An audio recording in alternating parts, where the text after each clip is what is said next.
welcome to another episode of the Out of Office Club. As you might be able to hear from my voice, I'm not completely healthy. I've got a little bit of a cold. I'm blaming it on the partying I did in Spain, the AC, the fan that I had directly above me, and of course all the traveling. I can't say I've been sleeping very well. Also today is an early morning because we're going to go on a little trip soon. But of course before that I still have to or also want to record. So that's why I might sound a bit off and I might be a bit slower today than usual. But yeah, as I said, I was in Barcelona last week. That's also where I filmed the last podcast from. And today I am in Greece. So I spent the last couple of days in Athens with my best friend, which was really nice. And now we together went to the south of Greece, where we're now staying for a little bit. I keep looking that way in case you're watching this on YouTube, because the view from here is absolutely beautiful. But I'll try to do that a bit less. Anyway, thank you again for listening. I can't believe this is already I think the 16th episode. So it's gone by so fast and I still enjoy doing this so much. So thank you again for listening. Today is something that I want to talk about because I've been getting comments about it more and more on my social media, which I thought was interesting.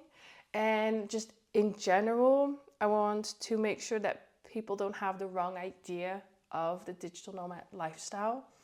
And that's why I kind of want to go over the biggest myth, maybe, or maybe it's not even a myth, but a misconception, whatever you want to call it, something that I think a lot of people don't understand or don't realize about traveling this much or the digital nomad lifestyle, that I do want to discuss because I think it's important.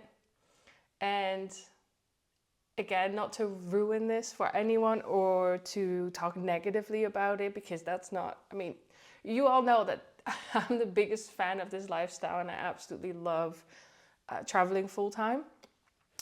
But some people might go into it with the wrong idea. And I also want to clear up that that's not why I'm doing it. Because I know what you see online can look amazing. And it is, but it's not always. It's also just normal life. So it is also just a lot of work. It's a lot of extra stress because you're traveling. But I think the main thing that I would want to talk about is that traveling doesn't fix anything. It is an absolutely amazing thing to do and to experience, but it doesn't necessarily suddenly fix your life or fix how you feel. Because the comments I get sometimes on social media are like, oh, what are you running away from? Because people feel like, oh, when you have this lifestyle, you must be running away from something. And I'm not saying they're necessarily wrong. I don't feel like I'm running away from something, and I'll explain why. But I can also see why some people might use traveling to run away from something. And I just don't feel like traveling really fixes anything. So, for example, of course, throughout the last 10 years, I also went through some breakups. And for me, traveling right after a breakup, which I've done pretty much every time, helps distract me because I'm not sitting at home. I'm not, just thinking and in my head, but I'm actually out there. I'm having a good time. I'm distracting myself by traveling. For me, that is very healing.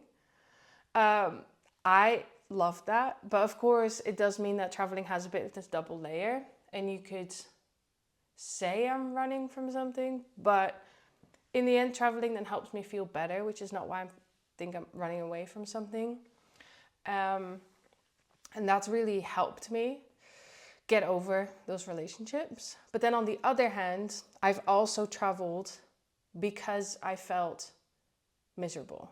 And those are the moments where I noticed traveling isn't fixing this. because this wasn't about distracting myself. This wasn't about getting over someone or just, needing time to heal. This was something that was much more within me. And it was something that I needed to fix regardless of where I was. And that is something that I think some people just get wrong. Sorry, my voice is not great, which sucks when you're doing a podcast. But travel just doesn't fix everything. So after my breakups, yes, it was distracting. It was healing because I just needed time. And I needed to not think about that person so much. And traveling helped me with that. But then I've also been in situations where I felt bad in myself. So I just wasn't happy. I didn't have the motivation that I usually had. I was just not in a good place mentally. And then traveling didn't fix it. And then I did feel like I was running away from something because whatever it is I had to sort out. Traveling then gave me, again, that distraction. But it just distracted me from feeling better. And not so much because I didn't need time to heal. I just needed to look after myself better. And instead of doing that, I went traveling. And I think the way to differentiate, because I know that that's difficult, I think travel is only something you should do when you're already happy. And I don't mean you need to necessarily be happy about everything in your life, because of course you can be unhappy because of your environment. And of course travel is going to fix that. But that is something more external that traveling can fix. You don't like your apartment, you can go and travel, then you don't have that issue. You don't like the people in your hometown, you can go and travel and it fixes that. But it's a very different thing when it's more internal and you have your own issues that you need to deal with. Because, shocking, but when you go and travel, you take yourself with you. So if you have anything that you're struggling with, you're still going to struggle with that when you're traveling. Just because you're doing it under a palm tree might make it look a little bit nicer. It might make you feel a bit better, but you're still going to struggle. And there have been moments where I as well was in the most beautiful place, but I was not happy because I didn't feel happy. Those moments for me, they also happen while I'm traveling. For example, last year I was in Sri Lanka and I was doing really well. I was again then also getting over a breakup. But there were definitely moments when I was still struggling with, I would say, feeling lonely, not feeling good about myself, having doubts about what I was doing, where I wanted to go, especially with work. And again, these are all normal things that come up through life, but they also happen while you travel. And just because I was traveling doesn't suddenly mean that those things were fixed. So I then had to spend some time figuring those things out. And that's also when I noticed that I wanted to travel differently. So where I might have usually taken or booked something a bit more secluded or a bit more on my own, now that was the opposite of what I needed because I didn't actually feel that great. I needed to be around other people, especially so I can talk to them about my ideas and doubts. And it really helped me then to meet other freelancers or entrepreneurs and talk to them about the struggle and what to do with it. But it did take me a little bit to get over that. So again, travel just doesn't fix everything. It can fix more of your external factors, not so much internal. And that's why you can't just use travel to run away from something, because imagine you're already feeling bad and then you go and travel and you just add more stress to your life, because as amazing as traveling is, it is stressful. I now have to worry about the normal things, keeping myself happy and healthy, making sure I go to the gym, that I work out, that I eat well.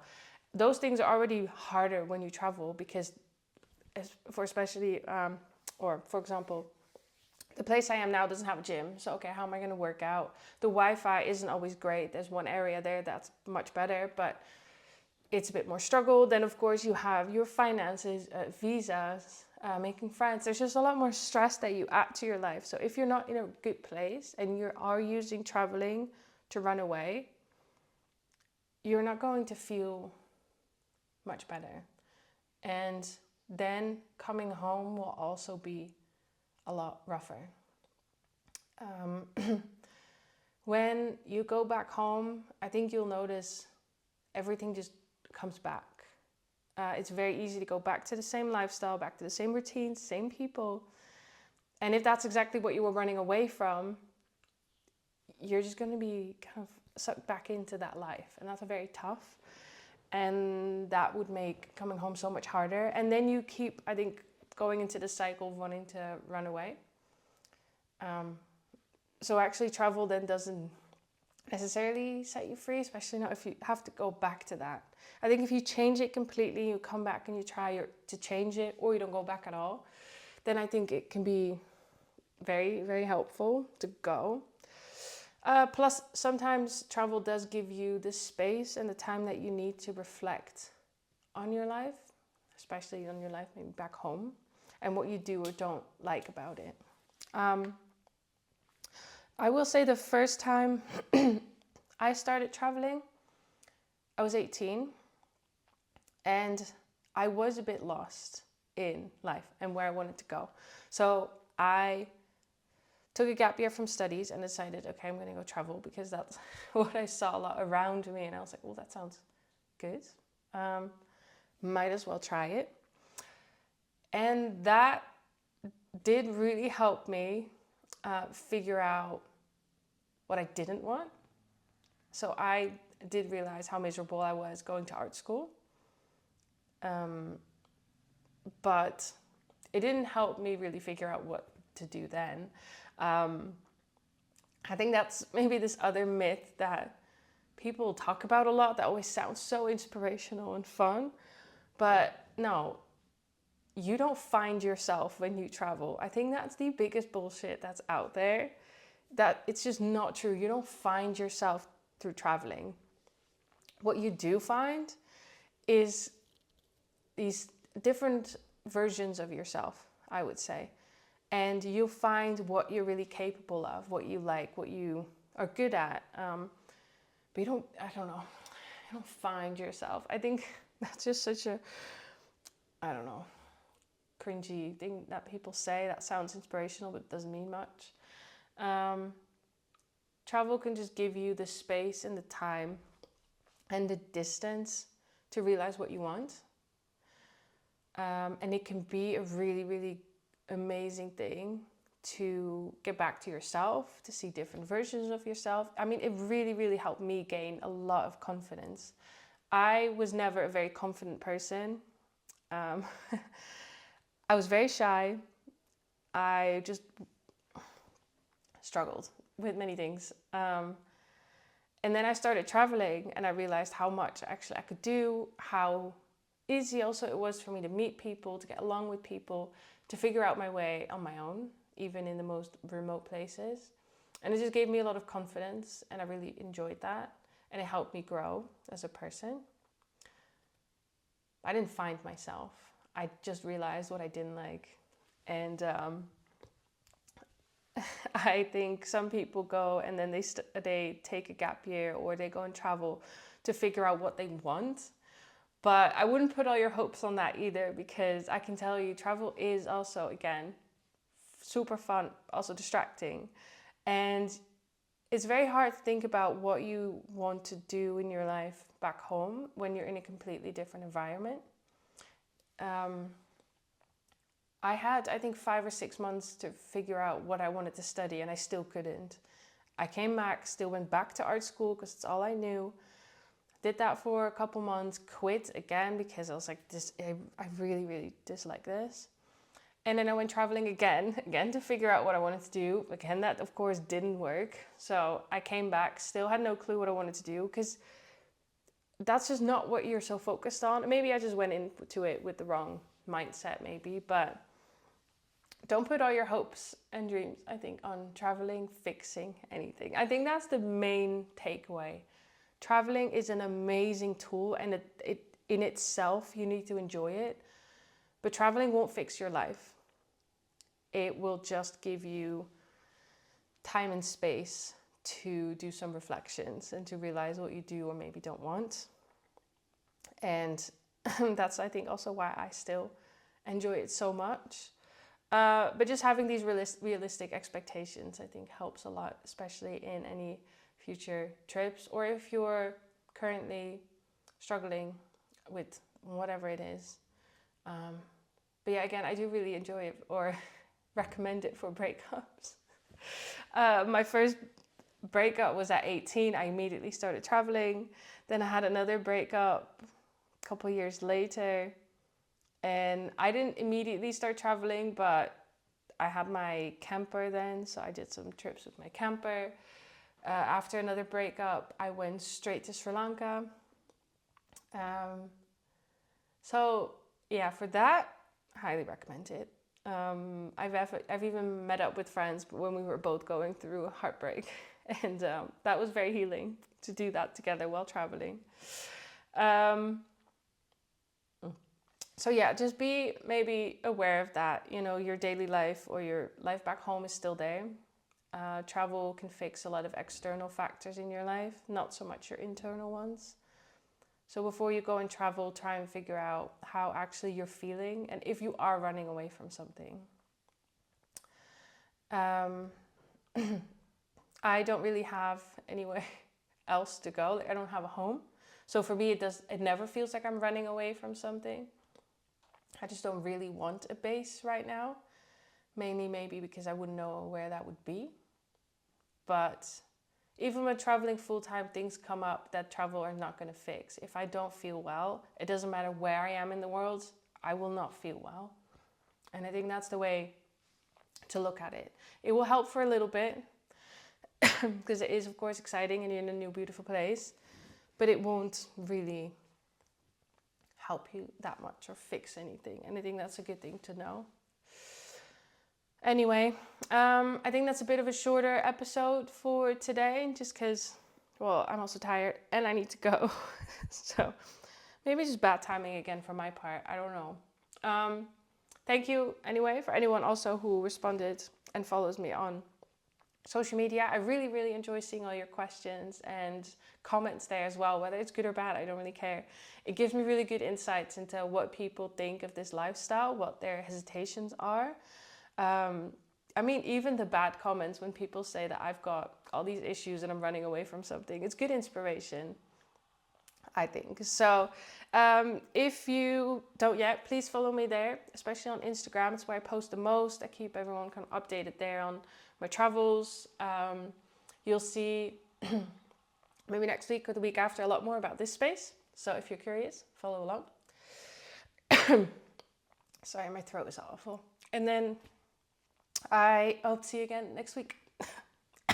Oh, I'm going to get some water. Bye.